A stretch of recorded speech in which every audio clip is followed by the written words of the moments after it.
السلام عليكم ورحمة الله وبركاته. وكم جرتن كبجمتوتا فجالتمتون هردفتوني برسيسا ورمواب.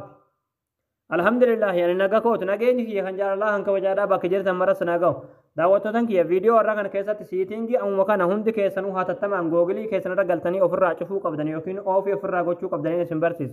إجا دعوتوتن كي يا سيتينجي كان أوفر راتشفو ما نانجا چودا جوجلين هتشتي كيسان هند ماني بيكه چودا وان سن هاسوتن وان سن جوجل رت سيرش gotan وان سن بلبلا كيسان رت لالتن هنداو نبي بيكه چودا سنيگله إجا جوجلين أكو بيكمو وان هنداو نبي بيكه چودا كنافو سيتينجي كنام أوفر را أو في كتو أمنانجا چودا يكون أوفر راتشفو أمنان جوجلين هتشتي كيسان هندوما وان سن بلبلا رت لالتن وان سن جوجل رت سيرش gotan وان سن بلبلا رت هاسوتن وان هندوما يچودا of biratti seefi godha jechuudha isin galee hundumaa jechuudha kanaafuu kan settingi kana hatattamaan ofirraa googilii keessatti galtanii cufuu qabdanii haala tiyyuutan amma isiniin barsiisa. Egaa daawwattootaan kiyya gama barumsaatiin darbuun duratti warroonni YouTube chaanaala keenyaaf haarootaa tan baga nagaan dhuftan jechaa barumsa dabalataa argachuudhaaf chaanaala keenya subscribe godhachuun dirqamadha. Yeroo subscribe gootan barumsi asirratti dabarsinu guyyaan nama dura akka simbira ga'uuf mallattoo notification kana kilik itti godhaadha achi booda all fayyadamtoota irra kaayyadhaadha. barumsa keenya yoo isinitti tolee isin gammachiise viidiyoo keenya laayik sheer gootanii namoota baay'ee biraan ga'uun dirqamadha. Egaa gabanumaan hanga barumsaa isin dabarsaa hanga xumura viidiyoo kiyyaatti obsaan afaana turaan hordofaa isiniin jedha.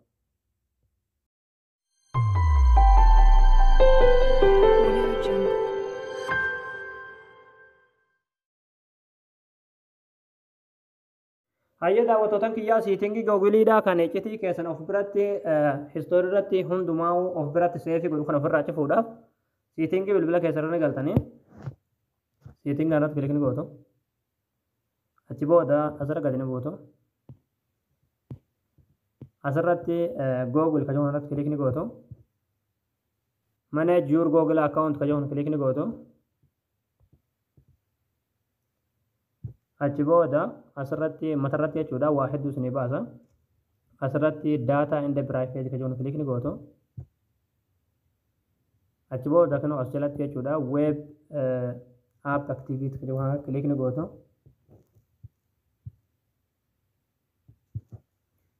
achi booda haala kanaan isiniif jechuudha settingiin kan kana jechuudha kan ofirraa cufuu qabdan jechuudha akkuma asirratti margaa jirtan kun amma on irra jira jechuudha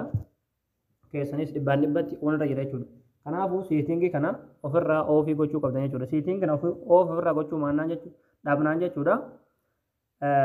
googiliin jechuudha hiccitii keessan hundumaa of biratti seefii godha jechuudha istoorii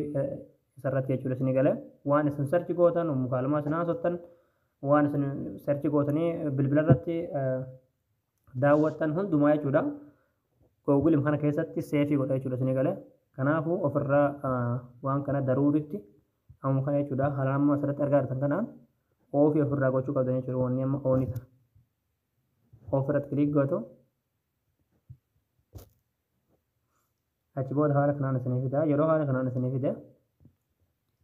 haala kanaan asirratti boos kajoon jira irratti kilik gootu